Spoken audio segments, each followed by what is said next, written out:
AI के ज़रिए बच्चों के लिए पोएम्स कैसे बनाई जाती हैं। मैं हूँ उर्दू एआई से बतूल लासी। तो चलिए स्टेप नंबर 1, चैट जीपीटी पर जाए और यहाँ पर अपनी जो स्क्रिप्ट है, प्रॉम्प्ट है, वो आप लिखेंगे। Right a poem about a rabbit.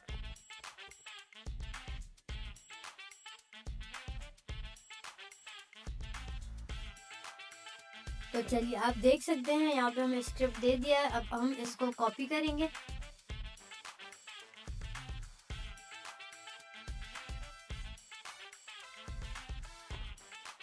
ये हमने कर ली कॉपी और उसके बाद हम जाएंगे सुनो एआई पर।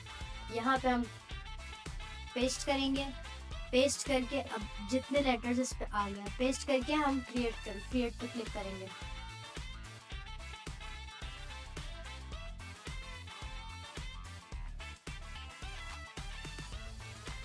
यहाँ पर आप देख सकते हैं हमारी ऑडियो रेडी हो रही है।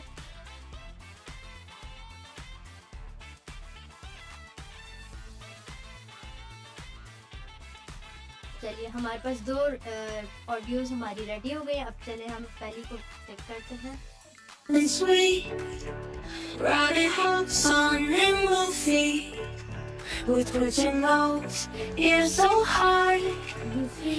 ऑडियो है ये वाली।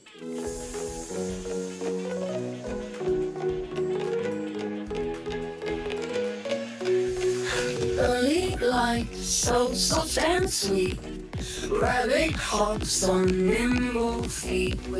तो जैसा कि आप सबने भी देखा, मैंने थोड़ी मेहनत की और मेरी पोएम रेडी हो गई। तो आप सब भी बना सकते हैं। मजीद मालूमात के लिए उर्दू एआई के पेज को फॉलो करें।